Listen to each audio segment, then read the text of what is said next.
welcome to my presentation regarding role play in an A-level lesson with pedagogical uses and pedagogical awareness. Okay, so firstly, theoretical and pedagogical awareness. So when looking at this and breaking it down into multiple different parts, I notice I do clearly understand the different types of learners, and this can be really helpful in how I adapt my lessons depending on what students are in the lesson and the lesson that we are actually learning. A good example of how I do this is using whiteboards. This is good for retrieval practice and helpful for all different types of learners. They can write it, they can have that verbal feedback right then and there, depending on if they are getting it wrong or they've got any misconceptions. I will then say the answer out loud, as I find this is helpful to remind those who might have not understood, and also then a understanding for those who did get it right. Next, looking at constructivism, knowledge is personal. Students come into the classroom with previous knowledge and the intent to learn and understand new knowledge. Students at the end of the lesson don't just leave this knowledge at the door, they need to be able to take it in, they need to be able to understand it. I have found with my learning and helping my students learn that they need to relate it to knowledge in real life, and they need to relate it to personal examples for a better lasting impression. An example of this would be in a aims lesson. I would ask them to think about their own aims and their own objectives, and then maybe ask a few what these are, so then later in the lesson I can relate it back to them and people can understand for their point of view and their age group. Learning requires context. Students won't intake any knowledge if they're just be given facts or ideas. They need examples. So leading on from the other point, I give them a chance to do some research themselves, as this is really helpful within a business lesson, as we have those laptops and we're able to do this. So a good example of this is having a worksheet and being able to let them, in the first half of the worksheet, is to apply the knowledge that they have just learnt. So what is this? What is that? How do you understand this? Define this term. And then in the second half of the worksheet, to actually be able to give them choices of businesses like Nike, John Lewis, Superdrug, businesses they're going to be well known by them, and letting them research them. How did they apply it to their business? How are they adding in these theories and these practices that we have just learnt? I find that doing researching is actually helping them learn because they have a general interest in the business running. This can help inspire them, actually want to learn more about the business and understand how they can apply what they've just learnt to their exam questions as well. Learning is active.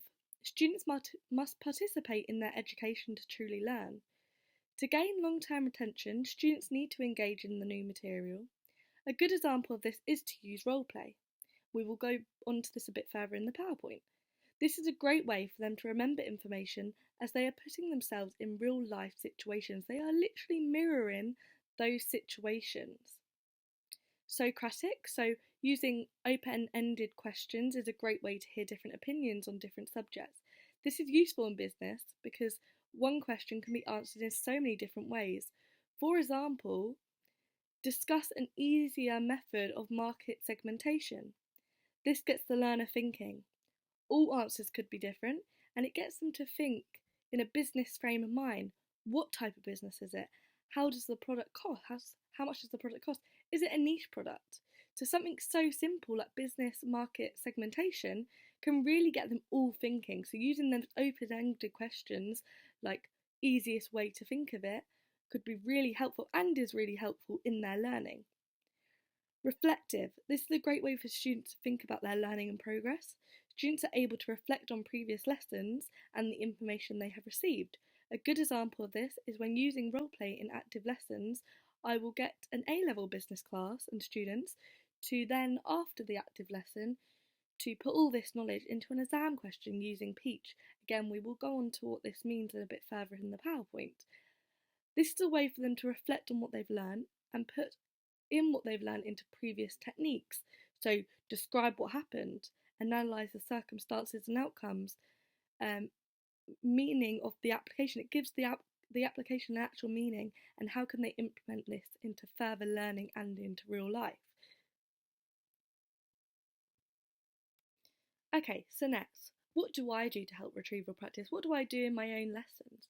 Well, I do multiple things. So I do stuff like flashcards, multiple choice questions, give feedback and written feedback, practice tests, lots of questions in class, and silent in-class quizzes. So first, flashcards. This is perfect for low stakes testing to improve recall and strengthen memory, as proven in many researches. I will add my references to the end. Multiple choice tests can be useful in the earlier stages of revision because they don't need to know the answer straight away, they just need to recognise it from a list and know that correct answer from a set of options. And I find this really useful in those business lessons where we've just learnt something at the end, they can quickly practice and they've got those 4 answers in front of them. They only need to figure out what one is right, and sometimes I will make this a little easier or harder depending on the class and depending on the students within it. Verbal and written feedback. This allows me to explain to my students why something is wrong or right, and further strengthening their memory in the brain, as well as allowing them to approach future tasks more efficiently and more correctly. We do practice tests, especially with our GCSE classes. We do topic tests at the end of each topic, and they find this really useful to see what they've learned, and also for us to find really useful to see what we might need to recover and what we might need to go over, because sometimes the classes will have the exact answers all wrong every single time, so then we know that maybe we haven't covered that right. Lots of in-class questions, asking them on the spot, what do you think of this? Do you agree with this statement? Making sure they know in the class that they can answer confidently, and if they can't, how can we help them answer confidently? And then silent in-class quizzes, just so we know they are working individually and they know the answer themselves, not the people around them. Okay, so next we're going to talk about misconceptions around leadership, and especially around this lesson we taught. There's many misconceptions around this. We're just going to dive into a few. Position determines leadership. Now, position of course helps you when being a leader because you have that title. People are going to listen to you. However, to be a leader, you need to inspire. You need to have people listen to you, but in a way that they actually want to get that work done. A really good quote to sum this up from Ralph Nader was, "A leader has the vision and conviction that a dream can be achieved. They inspire the power and energy to get it done." I think this really sums up this myth really well and is a really good way for me to help my students understand these misconceptions, especially this one, where it is easier to have that position, it is easier to have that title, but can they inspire those people around them? Next, leaders must be charismatic. So in a study done by SWAM 2011, some leaders have been cited as non-charismatic leaders, such as Abraham Lincoln, Harry Truman and Dwight Eisenhower. And obviously we have heard loads about these leaders, and if they are not charismatic, how were they a leader? Well, this breaks that myth completely. In a study done by Ducker, conducted a study that argued that charismatic leaders are not necessarily effective leaders. They can be unstable and unreliable for directing an organisation. This completely breaks that myth in half. If charismatic leaders may not be effective, then that means non-charismatic leaders can be a leader and can be quite effective. Next, leaders are born. This misconception comes from the trait theory, which says leaders are born, not made. However, through multiple years of research and experience, it has been found that leaders can in fact be practiced and developed. People become leaders through experiences that help them learn and lead. Next, leaders can't show vulnerability. As a leader, it can actually be really, really inspiring to show vulnerability and admit when you've made a mistake. It can be really inspiring for a leader to come up and say, actually, I was wrong. Thank you for pointing that out. A leader, first and foremost, is human. Only when they have a strength to show our vulnerability we can truly lead. This is said by Alex in 23. This is really important to show to students that actually leaders need to show vulnerability in order to actually be a bit more human and to be a bit more understood, and for their employees to have that bit more respect for them actually. And finally, leaders have all the answers. Now, taken a quote from Tim Brown 2018, who's a CEO. If you think as a leader you can and should have all the answers, you are both wrong and significantly constraining the capacity of the organisation to be creative. Businesses need to be able to show that mistakes are allowed to be made and everyone has some sort of power to make their own decisions. This is the best way for a workplace to flow and have great ideas. So the EOT is a governance initiative which promotes employee ownership as well as employee ownership. So actual employees have a part in the role and they have a part of the business. So a good example and a well-known example of this is John Lewis, where all their employees have some sort of share of the business and are given that trust in order to make those decisions. And this can be really powerful, and it can be really powerful to see it being done. Okay, so my main point and my main pedagogical research for this topic is roleplay. Why is using roleplay helpful? Well, roleplay provides real life scenarios for students to learn, which is really important in business where they will then go into that business world. It helps them learn negotiation, debate, teamwork, cooperation and persuasion. And it adds an element of fun to the teaching and helps students enjoy the learning process.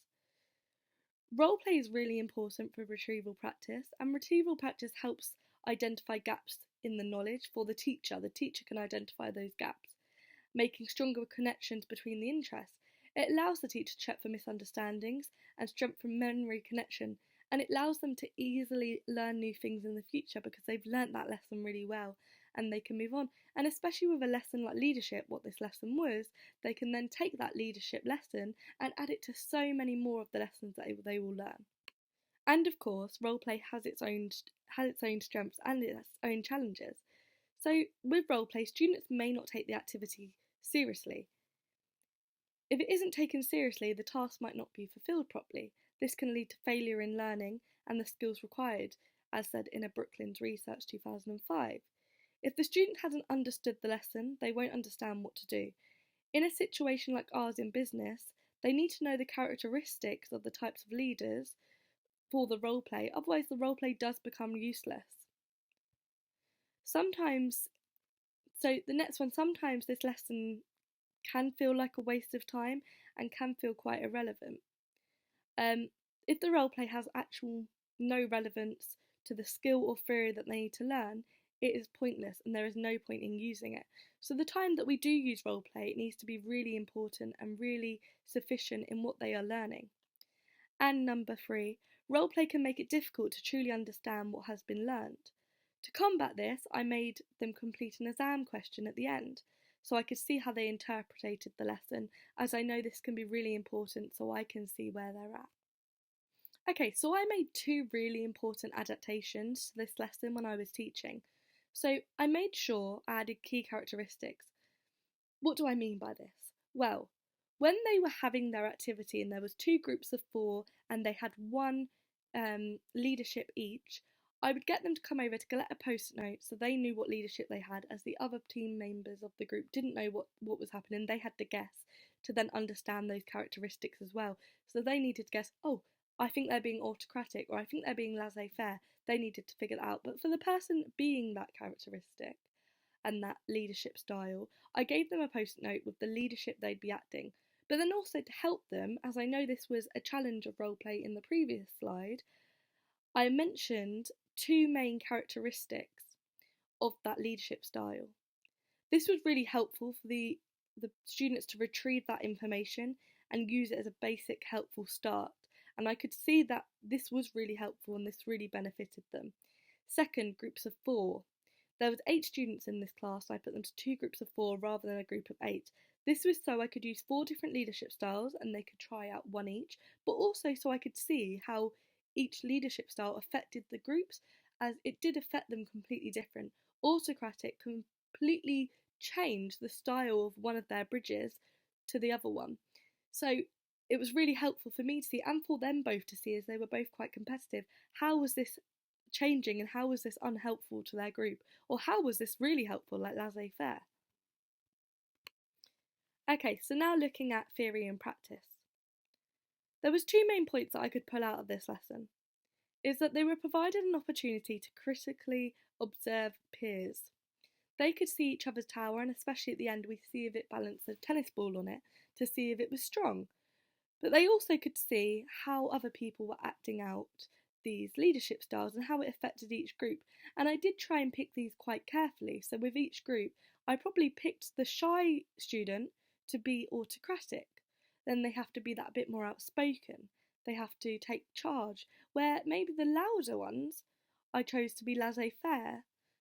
This was a complete change of their personality, and I think it helped their memory a lot more in what laissez-faire and autocratic and democratic was like, because it was completely different to their actual personalities. And I think it was really helpful to observe what the other groups were doing when writing that exam question, because they could say how it differently affected two different groups. Next, roleplay provided an activity to mirror career-related scenarios.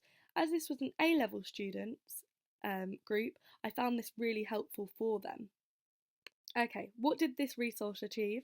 Increased memory, because acting it out makes it easier for them to remember. Roleplay makes education active, playful, and social. In roleplay, students have often required to embody characters and perspectives different from their own, encourage them to explore relationships, meanings, and material. As it is different from their own personality, they are more likely to remember the knowledge they are learning and the key takeaways, and I found this really important, which is why I chose them characters completely different to their own personalities. So they had an interactive lesson. Their exam questions at the end were really well explained about leadership, and when we went back to this lesson a few lessons previous, they could still really explain these leadership styles, and that's how I know that this using roleplay was really helpful for them. Okay, and lesson verse reading knowledge. This lesson involved building a tower, where they each took a turn being different leaders. Every time leadership changed, I noticed the idea of how the product was going to look also changed. At the end of this, they reflected on how they were going to use PEACH, an exam structure. As previously mentioned, PEACH stands for point, effect, apply, context, and however. I was then able to give verbal feedback to them to let them know how I thought that this went and how I thought this changed, but overall I think it went really well. So as you can see, as our result of the lesson, we have two different towers, very different, and it needed to hold a tennis ball on it.